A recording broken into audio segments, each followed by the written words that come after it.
All right.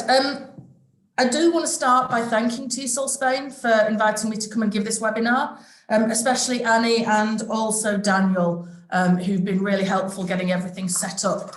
I was really excited and delighted to be invited to do this. This time last year, I was actually in Spain. It was my first ever visit to Spain, and it was the last place I got to travel to before the world changed around us. So it's nice to be back in Spain again a year later, even if it's only virtually this time. Just to give you a little bit of an introduction to me so that you know why you should bother spending your time listening to me. My name's Laura. I'm currently work in Paris in France with my beautiful view of the Eiffel Tower I mentioned earlier. I am a responsable pédagogique, so an academic manager for secondary students for the British Council. Prior to that, I used to do the same job in Egypt, and I'm also the community coordinator for the TEFL Young Learner and Teenagers SIG. If anybody wants to get in touch with me later, I'll give you the contact details. And I'm here to talk to you today about how to get the most out of projects with teens. It ain't what you do, it's the way that you do it. I don't know if you all know the song that is a reference to. If you don't, Google it later, and that is your earworm for the rest of the week. Today's session, I want to keep it very simple and straightforward. We're going to have a little bit of a think about why we do projects. I'm going to keep that very short because I assume you all agree with me that projects are really useful and important, otherwise you wouldn't be here. I want to have a quick look at some of the very common challenges we all face, whether you're a first year teacher or you've been doing it for 20 years, when we talk about doing projects with teenagers. And then we're going to look at some practical ideas and techniques. And I'm going to do that by taking one particular project idea and following it through and showing you what the kind of thought process I would go through. And I hope that you'll be able to see that those techniques and ideas are applicable to lots of different projects. Okay. And then, time permitting, there will be time for questions and answers at the end. So as I said, if you have questions, pop them in the chat or the Q&A, and we'll come to them at the end of the session. All right, let's go. So why do we do projects with teens? And I think there is for me, they're an absolutely critical part of teaching teenagers. That's lower secondary and upper secondary. For so many reasons. Most of all, I find that when they are done correctly, they massively increase the motivation and engagement I get from my learners. They are, for various reasons, but I think that they are something that teenagers see as more grown up, more mature. It's something that differentiates them from being primaries, that they can take on bigger tasks with more real world connections. So I think that that is one of the main reasons. From a language teaching perspective, you know, the great thing, of course, is that projects really are all encompassing, that you've got your reading, you've got your speaking, you've got your writing, you've got your listening, you're doing all different kinds of vocab and grammatical structures. So they really bring everything together. Done correctly, again, they can really promote independent learning and help the teenagers learn to take ownership of what they're doing. And that's because they're more learner-centered. Project work really is about them, not about us as the teacher, and our role does change much more to being kind of the guide by the side. The tangible outcome ties into the motivation and authentic tasks. Again, this is all about picking the right project, but an authentic task that's connected to the real world, that has a relevance, that teenagers can see a connection to something they're going to want to do in the future or right now, is really, really a massive benefit to projects. I also like the fact that projects don't just develop the language skills, but they look at interpersonal relationships between the learners and the development of other skills, so teamwork, communication, creativity, critical thinking, digital literacy. all of those other very buzzwordy skills, but actually very, very important skills. Something that might sound a little bit strange, I think projects are great because you can get help from parents. Parents can get involved with what's going on in the classroom. And that, I think, is a really, really important thing that we need to work on more, is getting our parents involved in what we're doing and understanding what's going on. The last point I put on, and I took this list, or I've adapted this list from an article in Teaching English, says a break from routine. And I've left it on there because I know not everybody does projects all the time, but I actually personally would challenge this because I think projects should be routine. We should be using them routinely. That's not to say all we do is projects, but I think that they need to be very normalized and to be a really fundamental part of what we do in the language classroom. They shouldn't be exceptional. So I would perhaps challenge the last point on there. Okay. So before I move on, I've got something I'd like you to type in the chat box for me. I'd like you to type just one sentence, very short sentence, and tell me what the last project you did with a class was. So maybe they had to collaborate to write a song, or maybe they had to collaborate to create a poster on internet safety. I don't know. But I'd like you to just, in the chat box, one very short sentence that tells me what the last project you have done in the classroom with your teenagers was. I'm going to try and open the chat so I can see those. Ooh, Ayat, a green school project. That sounds great. I can see how that would be. That would tick a lot of the boxes for a project that would really get teens involved. I think anything ecological has a really good value. And I can see it's a school project. It's tying into what they're doing right now. You've got that kind of relevant thing. Ooh, Lileng, that sounds really interesting. I'd love to see that video. I think that could be really interesting. So of the moment, so tangible, brilliant. Video on how to stay safe online, loving that. So many things in that. There's the digital literacy, there's the creativity, but yes, you're making a video, there's a tangible outcome, there's something they can see at the end and say, I made that. And that always feels really good. Yeah, okay, some nice ideas there. Okay, I'm just going to close the chat again so I can see what I'm doing. Okay, so I'm going to move on to talk about the kind of challenges that we maybe face. So as a little experiment, yesterday lunchtime, I asked all of the teachers in my staff room, and the ones I put on the slide are the main ones that they came up with. So before we look at what my teachers said, could you maybe type in the chat box what you think some of the main problems of trying to do projects with teenagers might be, or ones that you've faced yourself? I'd be very interested to see if you come up with the same things. Let's have a look what you've come up with.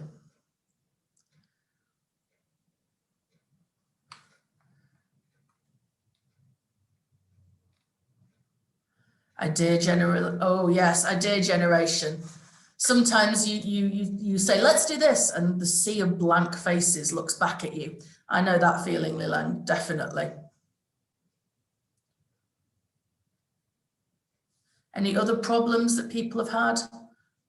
Language of resources. Yeah, language level.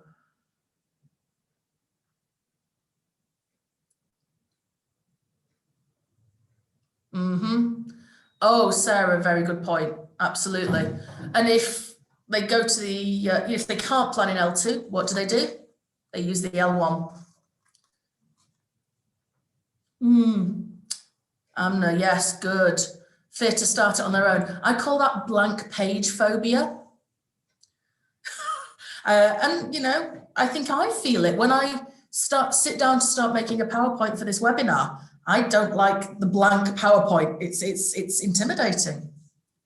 Graham, yeah, definitely. Some really good points there, guys. I'm glad to see that these points really are globally universal. We're not alone. All right, so let's have a look what my teachers said. So absolutely the first thing they came up with was learners reverting to L1 as a real challenge. They also talked about learners not seeing the value in the task, not really understanding why they were doing this. It obviously varies on your context, but here in France, a lot of our learners, their mainstream schooling is quite sort of traditional.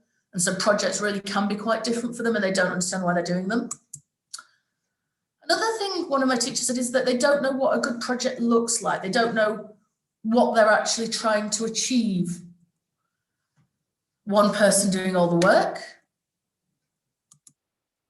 Also settling for good enough, not pushing themselves to go the extra mile, to really refine their work. I think that's sometimes tied to group work.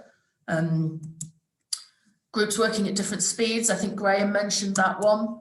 Not managing their time, so running out of time or finishing way too early when other groups are still going on. And yes, not knowing how to research. I think several of you mentioned that one in the chat as well.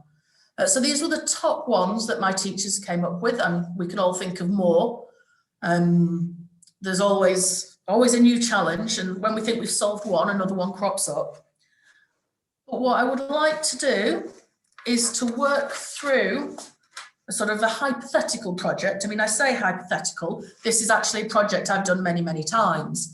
And I'd like to sort of talk you through what my thought process would be and how I would anticipate some of these problems and try to, you can't prevent them, but try to mitigate them in my preparation. So I'm going to do something a little bit odd because I'm not going to start at the beginning of the project. I'm going to start at the end. And I'm going to start, first of all, by thinking about the reflection and feedback stage that you would do at the end of a project. And I'm doing this specifically, well, two reasons. First of all, this is how I like to plan my lessons. Now, obviously, a project is usually a series of lessons, but I think the same thing applies. I like to start by thinking about the end. Where am I going? And work backwards. I find that it makes my planning more efficient. It helps me see the journey. I go on fewer diversions, get distracted less. Today, I'm also doing it just to make sure that I get the most important points in now and don't run out of time at the end, because I have to admit my own time management is not always my strongest suit. So it's not just learners who sometimes have a problem with time management. It can be us as well. So the kind of problems I associate with the reflection and feedback stage is that, so learners will just settle for good enough, they'll go through the motions, they'll tick the boxes. Or alternatively, that they genuinely don't know how well they've done because they don't know what a good whatever it is looks like. So the project I'd like you to kind of have in your heads that I've used as my example is kind of a really common one. You see it in a lot of different course books, which is the students have to come up with an invention and present it. I bet most of you have done that project or seen that in a course book at some point. So throughout this, I'm going to kind of have that little project in my head. So if I'm trying to solve these problems, the first thing that I think we have to do is to valorize the reflective process. And by that, I mean, we have to put our money where our mouth is. If we say reflection and feedback is important, we have to dedicate class time and energy to it. When I first started teaching teens, or when I first started teaching, I'd very often get to the end of the project, they'd do their big presentations, it was lovely, at the end. And the longer I've been teaching, the longer I've been doing this, the more I've realized that that final stage where they look back at what they did, they assess themselves, they assess each other, is actually really where the learning happens. And I think that we absolutely have to be very, very clear that that is where we're aiming. We're not aiming for the presentation, we're aiming for the reflection and the feedback. I think that you have to align reflection and feedback to success criteria. You are going to get sick of me mentioning the words success criteria by the end of this session. I apologize in advance. But I think that success criteria have to be, they are your lesson plan in a lot of ways. And I think that they have to be embedded throughout the lesson. And so reflection has to look at those success criteria and they have to be part of it. I think that in a reflection, you have to reflect on the process, not just the product. And this ties into the title I chose for this talk. Teenagers, projects are great because they have tangible outcomes. Teenagers like tangible outcomes, it helps them. However, they can get tunnel vision on the outcome, on the presentation, on the poster that they had to make, on the video. And they forget that everything that went into making that product was just as important. And I think we as teachers can get a little bit sidetracked from that too. And we grade the project or we give feedback on the project, and actually what we're giving feedback on is the outcome. But I think it's really important that in reflecting and in assessing, we look at the whole process, every single stage. And if we do that as teachers, then what we're doing is signaling to the learners that the process is what's important. And over time, they learn that and they then become more invested in the process, which means they put more into it, which means ultimately they get more out of it. Relating to that is one thing I love to do is to get students when they're reflecting to compare to previous projects. You know, a sense of progress over time is very motivational. So they can assess how they did on this project, but it's very important to look back and go, okay, well, 6 months ago when you did project A, have things changed? What's the difference? That's, I think, a crucial point. And I also think that when we're talking about feedback and assessment, we should be thinking 360 degrees. They should self-assess and reflect, but they need to learn to be open to peer assessment as well as teacher assessment. So it's a triangle, maybe, rather than 360 degrees. And another tip I would give is the use of personalized targets and goals. So when you've reflected, it's that question, you know, we talk about what went well and even better if, WWW, you've maybe heard of those. And I think it's really important that after reflection, reflection turns into goals for the next project, the next lesson, the next cycle of learning. Because otherwise, again, we're ending a process and we're not letting it feed back into the next process and inform what we do. That's all very connected to kind of assessment for learning ideas. This for me is the most important stage. And I think that this, as I said before, we have to see this as where we're heading, not the actual outcome, not the presentation, not the poster. The reflection and the feedback is actually crucial. Teens are not always naturally reflective. I think some of you might have perhaps struggled to get teens to really accurately reflect. And again, I think it's a process. I think it has to be done consistently. We have to make sure that we're achieving this stage every time we do a project, every time we do a task, and they will learn. You can scaffold it, and we'll look at a little bit of ways to do that. I can see that Graham's asked, should the learners assess the teacher? I think learners should perhaps not assess the teacher. It's quite a, I can imagine that being a sort of a touchy term to use. I think learners absolutely should give the teacher feedback on whether they're getting what they need. Whether you do that in an individual project stage or in a different way throughout the year.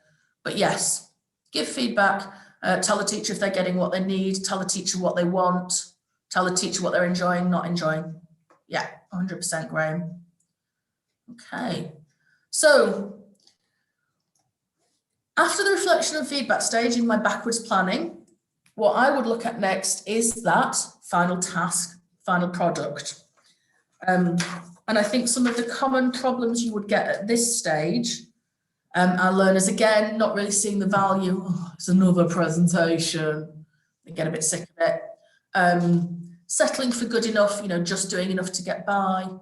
And still this problem of not really knowing what something good looks like. And again, I think there are things that you can do here. I think crucially, the outcome or the product that they're trying to achieve has to be clear from the start of the project. And just to reiterate again, a project is not necessarily one lesson. A project, to me, is a series of lessons. And I think they need to know from day one what it is they're working towards. Even if they're not working toward, if they don't start making the poster on day one, that's fine. But they have to know that eventually they'll make a poster. One thing you can do here is actually show an example. I love to collect scans of leaflets that have been made, or posters that have been made, or blogs that have been written. And I keep them and I will show my class, look, this is what my guys did last year. And I think they can find that really, really useful. In actual fact, what's really nice is on day one to get them to assess last year's work. And then the challenge is, can they do better? So I think, you know, cluing them in from the beginning and ensuring that they know what they're working towards is an absolutely vital part of setting up your final task. The final task has to have a real sense of audience and purpose. If it is artificial, it does not work as well. And it's a challenge in the language classroom. So much of what we do is artificial. You know, even when we do role plays, we're trying to mimic reality. We're not living it. So ways to create a real sense of audience and purpose, to me, tie in with the next point I had, which was raising the stakes. Give them an audience, give them a purpose, bring in a guest judge, you know, bring it, publish the work on the class blog. If they're designing, I think somebody mentioned internet safety posters. Great, design them, then put them up around the school. Use what they're creating in a real way, because that raises the stakes. It puts them on their mettle. It gives them a reason to do their best. And I think that that can be, you know, really, really useful. I love to bring in another class to observe presentations, for example, who have maybe been working on the same topic or a different one. Or you could get an older class to explain something to a younger class.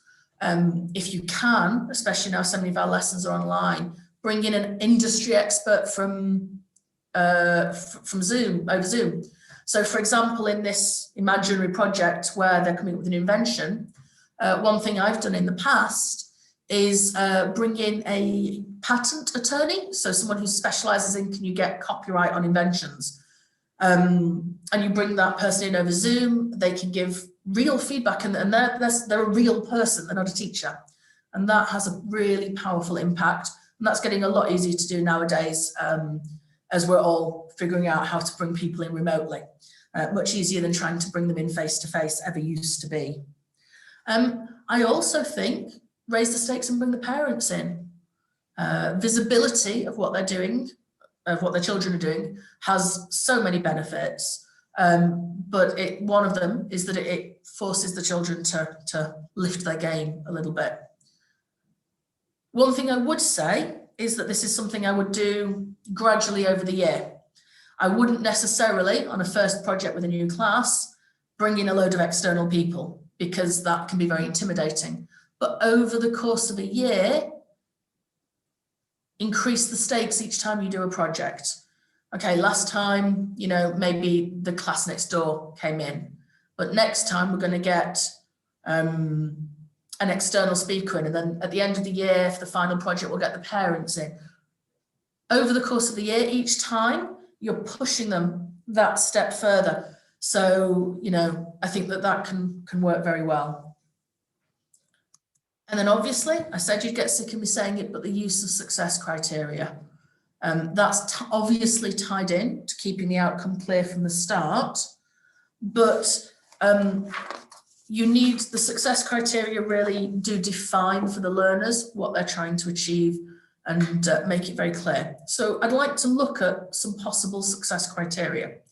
So if you were doing this project where the teens had to come up with an invention and present it, could you maybe write in the chat for me one success criterion you might set? What do you think would be a good success criteria to use?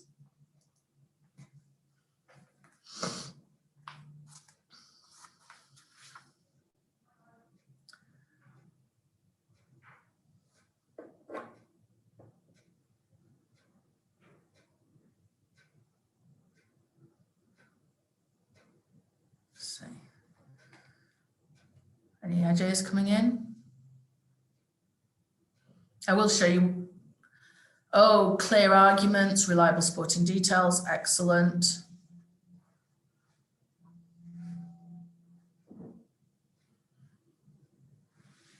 So that's focusing very much on the presentation of the final task, which is, yeah. Oh, I like that, Graham. Creativity, yeah, lovely to reference that.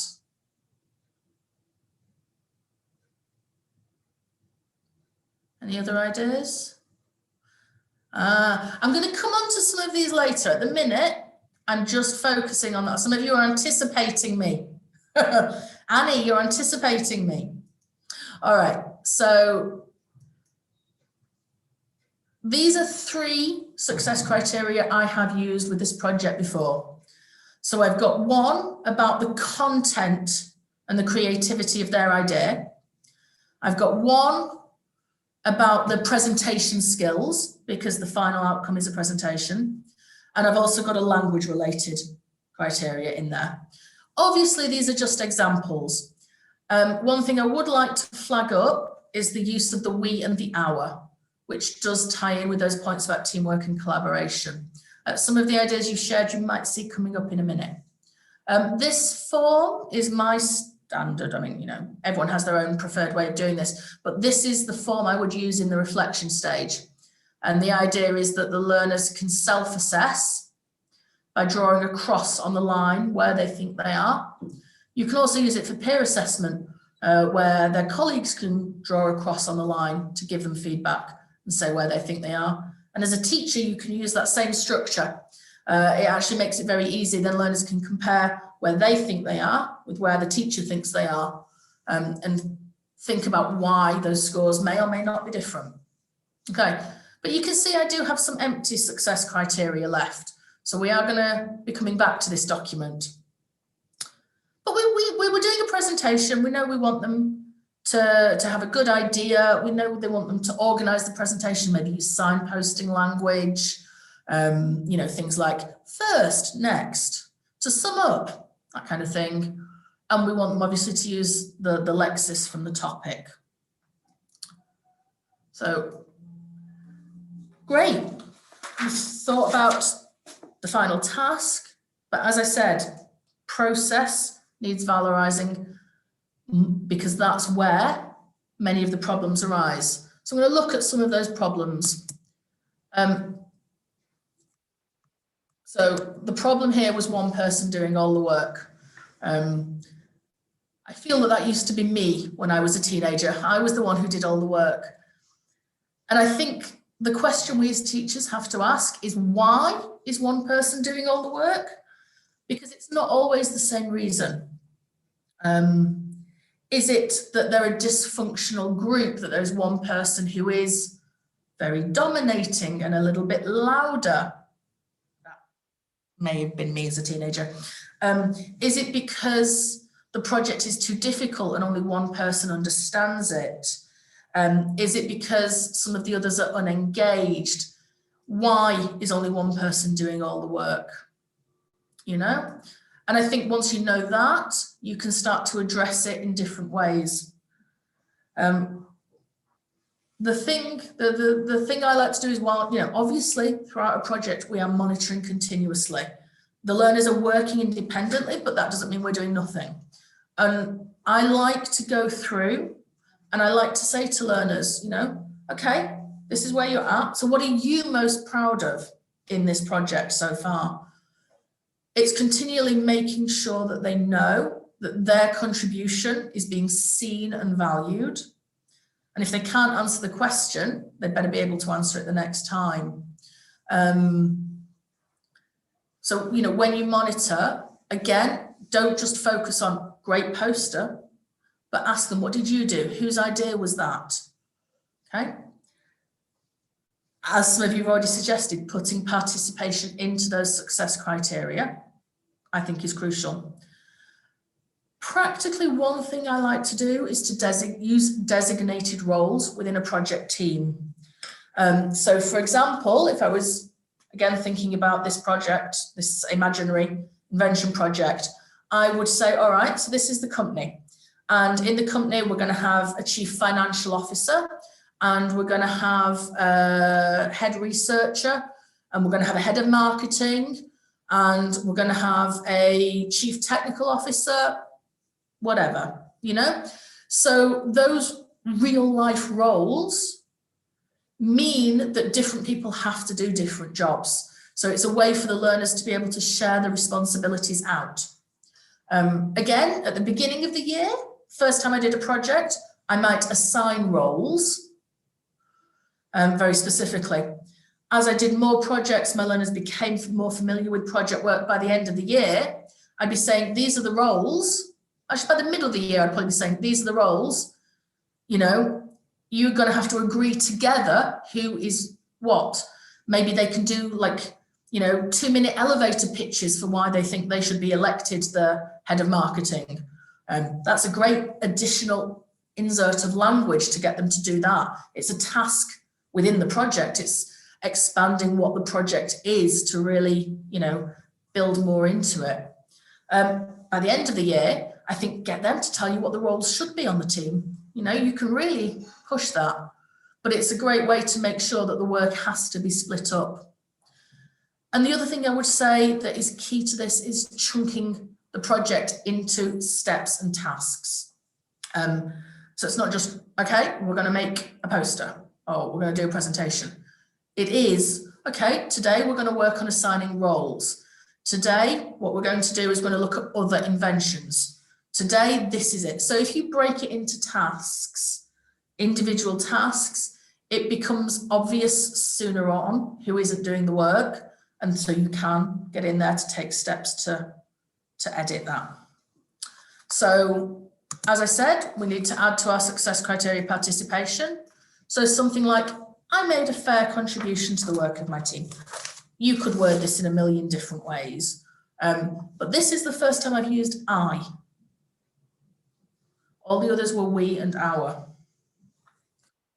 Okay, so another problem that people mentioned was time management and groups working at different speeds. Time management is a skill, so we have to teach it.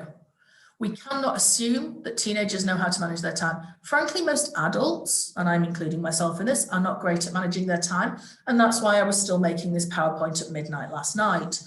So, you know, I think sometimes we expect too much of our teens. We expect that they can communicate. We expect that they can work as a team, that they know how to do these things. And we have to actually scaffold these skills. So with time management, I would talk about it explicitly.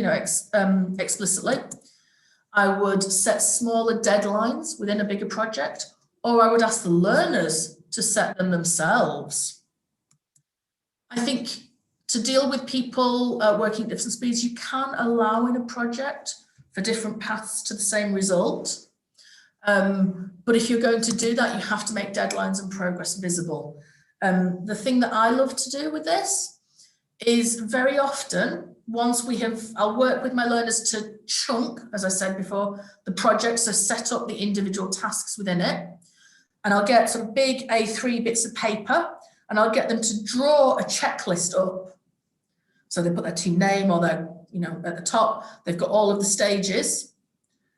They stick it on the wall behind them. They can do them in any order, but as they do them, they have to tick them off so that it's very visible to me and to everybody else what they have and haven't done yet. So the great thing is it allows them to see themselves in relation to other teams. It can lead for some really interesting discussion in reflective stages. Why did you do that first? You guys ran out of time. Why do you think you did? And it allows them to sort of see and reflect and therefore improve on things like that. I can see there's a couple of comments in the chat. Let's just have a quick look. Okay. One thing I would say with this is that I think it's really important to build in points for reflection. So the first thing I talked to you about was reflection and feedback. It doesn't just happen at the end. You can do mini reflective points throughout the course of a project so that you're checking up and checking in with individual groups. And at that point, you discuss time management, be explicit about it. I think it's, you know, a good way forward. And of course, we're going to put it in that success criteria. So you could say something very simple as we managed our time and met our deadlines. We're back to we, not just I. Or you could make it more complicated. You know, we submitted all work by, we finished early, whatever you want to put in there. But I very much like going back to we, because you have to manage your time as a team as well as an individual. Okay, so some of the other problems that you guys mentioned, and also my guys, my teachers in the staff room mentioned, was speaking in L1. And I think this ties in to that idea of settling for good enough. I don't know the English bit, but I'll just say it in French. I'll just say it in Spanish. I'll just say it in Egyptian, or I've forgotten what other country, Indian. Oh, well, there's lots of Indian languages, you know what I mean? You know, using that L1 because they can, because it's quicker, because they're focused on getting to the end. We're back on this product and process thing. You know, I think one of the reasons that they use L1 a lot is because they're focused on getting to the end, not on the learning that's happening in the moment. And this is why I say the first thing you need to know is why they're speaking L1, because again, there are many reasons. Sometimes they're speaking L1 because they don't know the English. They don't have the language they need to complete the task. They can talk about their invention, they can describe their invention, but they don't know how to negotiate and share ideas.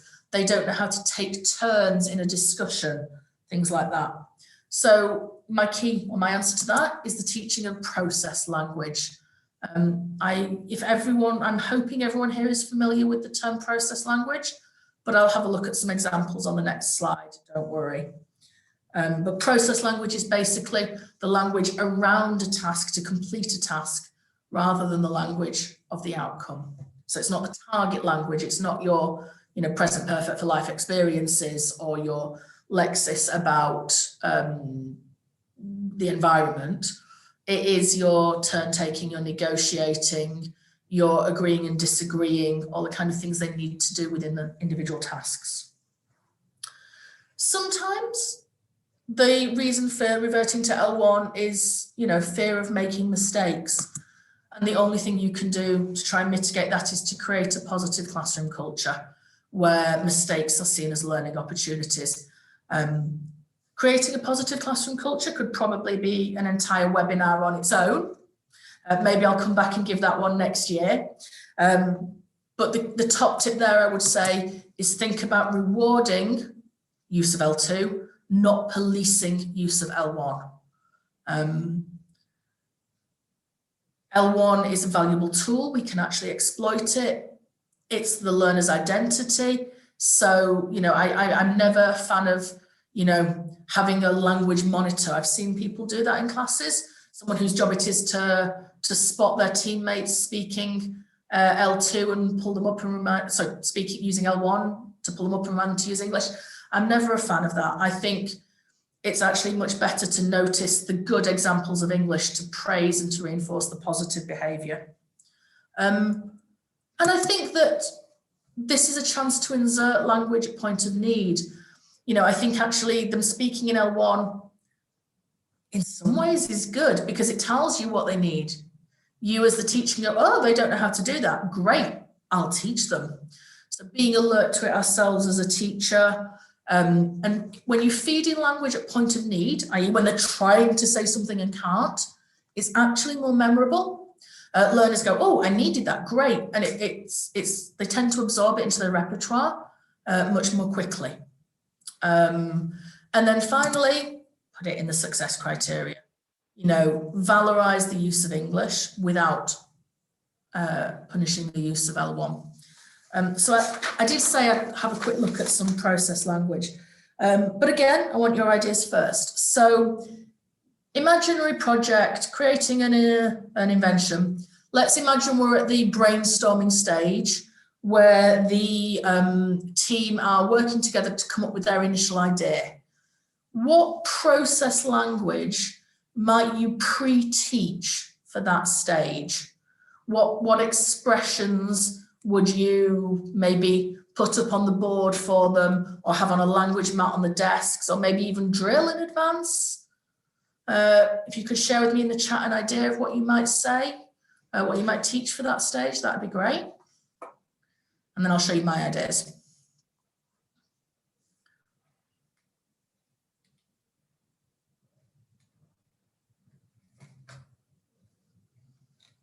Sorry, I think I've got a little bit of a lag on my chat. It takes a minute for the suggestions to come up.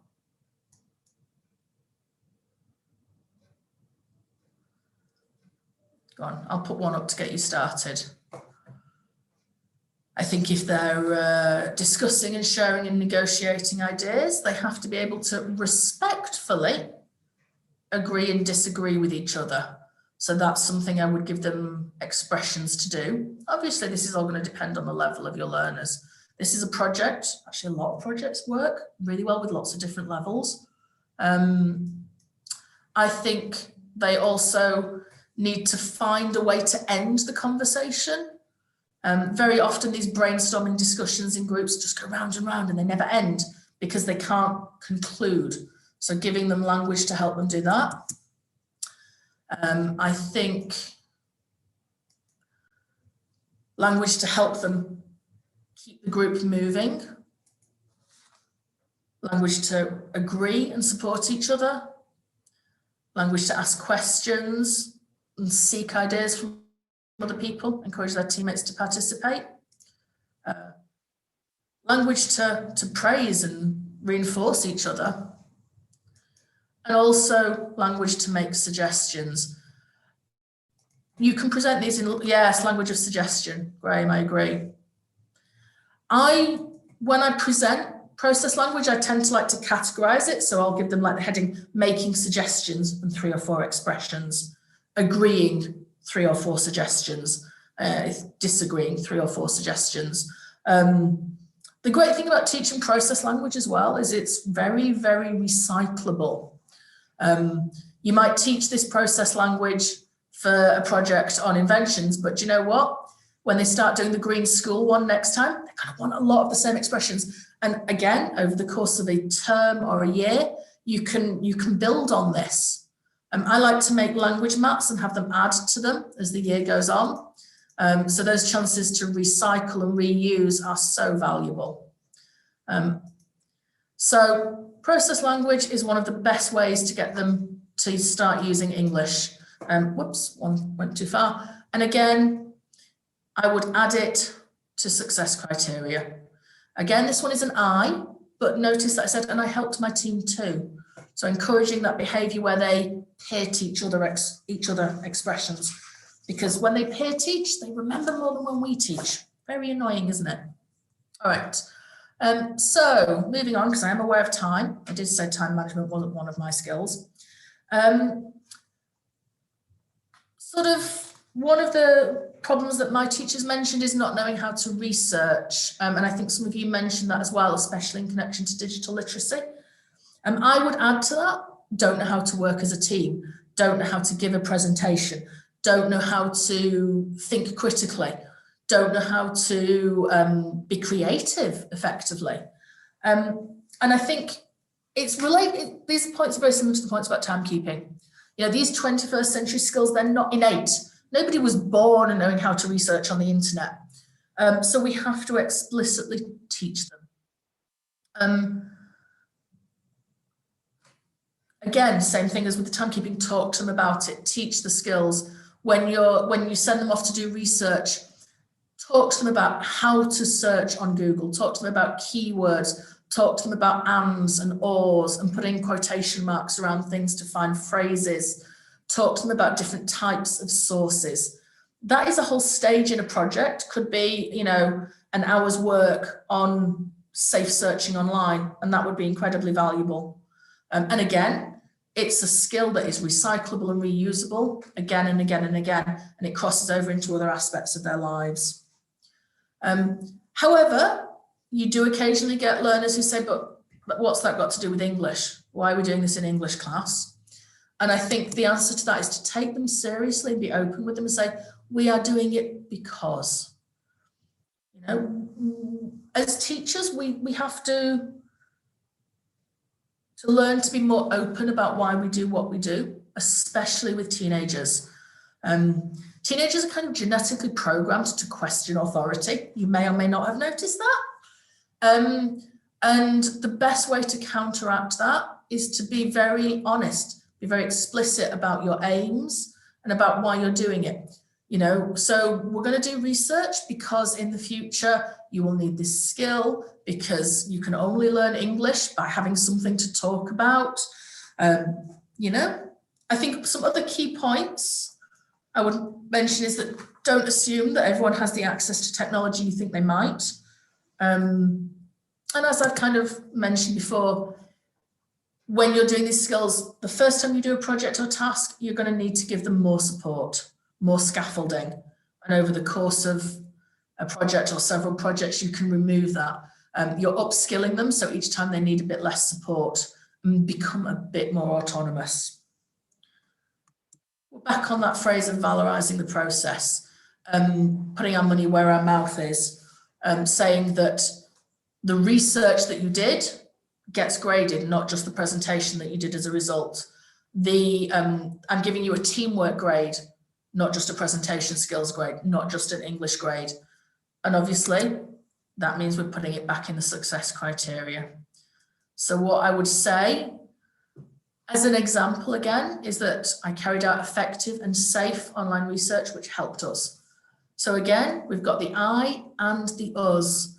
This is something I really, really like to do with my projects, is to help learners see their role in a team. But it doesn't have to be effective and safe online research. It could be whichever core skill, 21st century skill that you are choosing to focus on in that particular project. You know, it really is versatile. You know, any project you can pick a skill as the focus. I wouldn't recommend picking too many, or it can be overwhelming, but it is nice to put one or two of those skills that are part of the process into the criteria. Okay, so I'm getting near the end of what I have to say.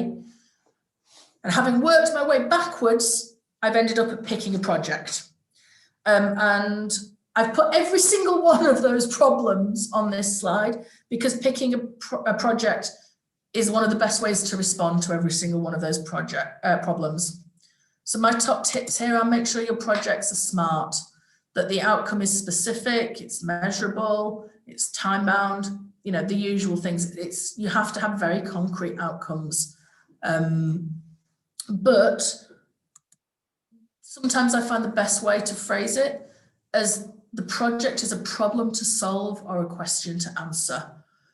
I find that teens really connect with thinking of projects in this way. So if I take my invention project, I'm not going to say come up with an invention. I'm going to say, I'm going to give my teens a problem. I'm going to say, make it environmental, for example, or make it, at the minute we might want to make it COVID related. At the minute we could do all kinds of things. But giving it a problem to solve or a question to answer triggers the critical thinking, triggers the interest in a different way than the bold do this. Where we can connect it to the real world, that's always going to be more motivational for teens. And something that can perhaps be challenging for those of us working with a curriculum, but is really worth it if we can, is to give teens a voice and a say in the project. So presenting them a few different options and letting them choose, letting them suggest projects. If you can do this, if you're working in a school or a framework that makes that possible, that is one of the best ways, because if they've chosen it, then they're going to be motivated. They're going to see the value. They're going to all want to do the work. They're going to all want to try and do their best.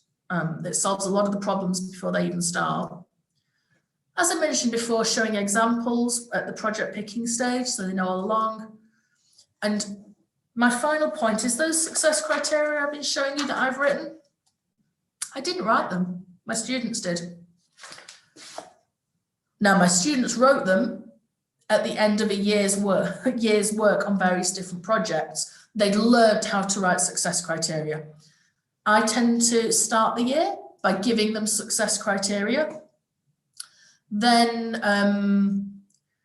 as the year goes on, the next time we do a project, I'd maybe write most of the success criteria and get them to brainstorm some of the others, and so on and so on. Throughout the year, I would gradually take away that scaffolding.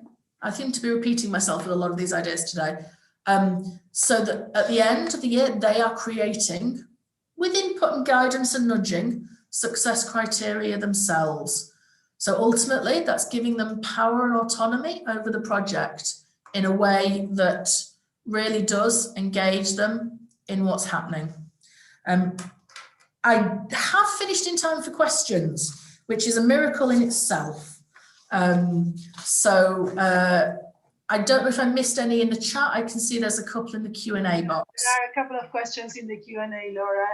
Okay. Can I say first that was a fantastic session. I think it was really useful. We have a couple of questions here. Would love to direct my teachers to a bank of resources around teaching the skills of doing projects. For example, how to research for secondaries. Any out there? Oh, okay. Well, I have got some useful websites and reading information on my next slide, which I will show you in a moment. That is more general reading around projects. In terms of especially how to research, there are some good digital literacy websites out there. The website I like the most is Common Sense Media, but that's more specific. It's not about how to research. It's a useful place to go to do research. There are some good digital literacy lessons out there if you search. I don't know if that there's a whole bank in any one place. I'm certainly happy to share some materials I've got with you. If you want to, I'll put my email address up in a minute. If you want to drop me an email, I can certainly share some of the materials I've put together with you.